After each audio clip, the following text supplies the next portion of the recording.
जय श्री हरि विष्णुवान। आप सभी को एक बार फिर से स्वागत है हमारे ऑन द वे चैनल में। और हमने अभी तक 157 अध्याय पढ़ लिए हैं। आज का जो हमारा अध्याय है वो है 158। तो आइए उस अध्याय को आरंभ करने से पहले इस महान पुराण में जो दी हुई स्तुति है श्री हरि की उसको करते हैं। उसके बाद हम अपने अध्याय की ओर बढ़ेंगे। तो आइए स्तुति करें सभी मिलकर।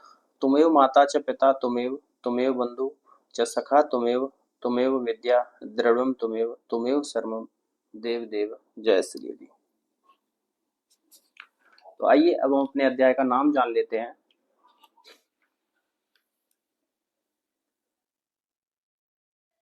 तो हमारे जो अध्याय का नाम है माफ कीजिए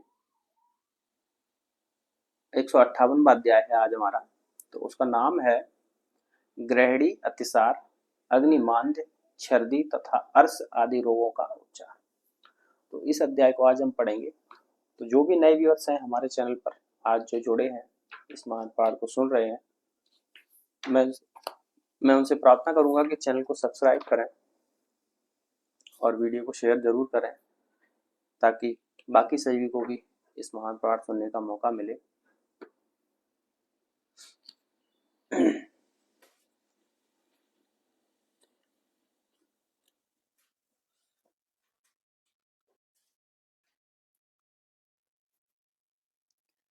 तो आइए श्री हरि का नाम लेकर अब हम अपने अध्याय को आरंभ करते हैं।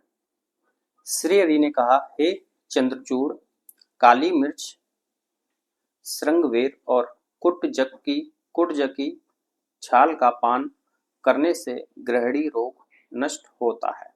पिपली मूल, काली मिर्च, तगर, वच, देवदारू का रस और पाट को दूध के साथ पीसकर सेवन करने से निश्चित ही अतिसार रोग विनष्ट हो जाता है।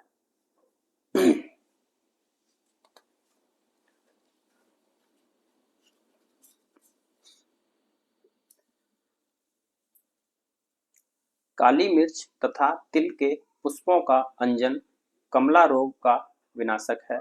हरीत की और गुड़ को बराबर मात्रा में मधु के साथ मिलाकर खाना चाहिए। हे रुद्र, निस्संदेह यह विरेचनकारी होता है।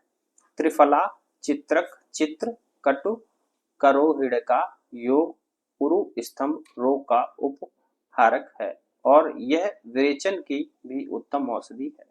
हरितकी, श्रृंगवेद, देवदारू, चंदन, चिचड़ा की जड़ को बकरी के दूध में पकाकर पान करके उरु स्तंभ का विनाश किया जा सकता है। अथवा विष्णुक्रांता जयंती मतलब विष्णुक्रांता की जड़ का स्वाद पीने से भी यह रोग 7 दिन में दूर हो जाता है। अनंता मतलब धमासा और श्रृंगवेर का समान भाग में चूर्ण बनाकर बराबर मात्रा में ही गुग्गुल और गुड़ मिला लें। तदनंतर उसकी गोलियां बनाकर सेवन करने से स्नायुगत वायु विकार तथा अग्निमांद्य रोग विनष्ट हो जाते हैं। पुष्प नक्षत्र में डंठल एवं पत्तियों सहित शंख पुष्पी को उखाड़कर बकरी के दूध के साथ पीने से मिर्गी का रोग दूर होता है। समग्र भाग में अश्वगंधा तथा हरितकी के चूर्ण को जल के साथ पीने से निश्चित ही रक्त पित्त विकार का विनाश होता है। हरितकी और कूट का चूर्ण बनाकर उसको मुख में रखना चाहिए। पश्चात शीतल जल पीने से सभी प्रकार के छर्दी रोग अर्थात वमन दूर हो जाते हैं। गुडूची, पद्मकारिष्ट और नीम, धनिया तथा रक्तचंदन नामक औषधियों का योग पित्त श्लेष्मक, ज्वर, छर्दी, दाह और तृष्णा के विकार का विनाशक एवं अग्निवर्धक है। किंतु इन औषधियों का प्रयोग ओम हूं नमः इन मंत्र से अभिमंत्रण करने के पश्चात करना चाहिए। अब इसमें एक मंत्र और बताया गया है, उसको भी हम पढ़ेंगे। ओम जम्भिनी स्तंभिनी मोहय सर्वव्याधीन में वज्रिड ठा ठा सर्वव्याधीन में वज्रिड फट। उपर्युक्त मंत्र से, मतलब इस मंत्र का जो मतलब है उसको हम अब जानते हैं। उपर्युक्त मंत्र से अभिमंत्रित शंख पुष्पी को कान में बांधने से ज्वर को दूर किया जा सकता है। हे रुद्र, इसी मंत्र से 108 बार जप करके अभिमंत्रित शंख पुष्पी को रोगी के हाथ में रखकर वैद्य उसके नाखूनों का स्पर्श करे तो चौथिया ज्वर अथवा अन्य सभी प्रकार के ज्वर विनष्ट हो जाते हैं। जामुन का फल, हल्दी तथा सौंफ, सांप की केंचुली का धूप सभी प्रकार के ज्वरों का विनाशक है। यह धूप तो चौथिया ज्वर का भी विनाश कर देता है।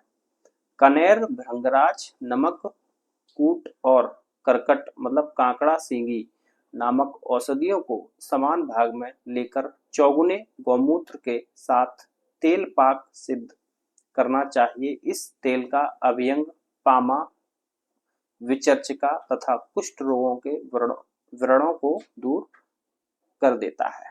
हे रुद्र, पिप्पली और मधु का सेवन करने एवं मधुर भोजन करने तथा सूरण के सेवन से प्लीहा रोग विनष्ट हो जाता है। गौमूत्र के साथ पिप्पली और हल्दी का चूर्ण मिलाकर उसको गुदा द्वार में डालने से अर्श रोग दूर हो जाता है, मतलब बवासीर का रोग। बकरी का दूध और अदरक का चूर्ण मिलाकर पान करने से प्लीहा आदि रोग विनष्ट हो जाते हैं।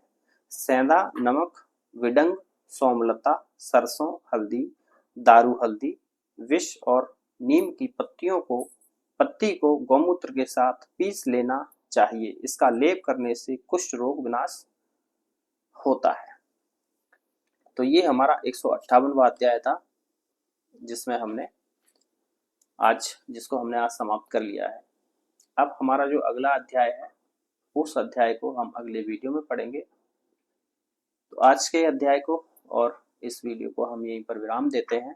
मिलते हैं एक नए वीडियो में, नए अध्याय में। उसका नाम मैं अभी से बता देता हूँ। उसका नाम है सिद्म, अर्श, मूत्र, कृच्छ, अजीर्ण तथा गंडमाला आदि रोगों की औषधियाँ। ठीक है, तो इस अध्याय को पढ़ने से पहले, मतलब इस अध्याय को पढ़ेंगे हम अगले वीडियो में। तब तक के लिए इस प्राण को हम यहीं पर विराम देते हैं। मिलते हैं अगले वीडियो में। जय श्री हरि, नमस्कार आप सभी को।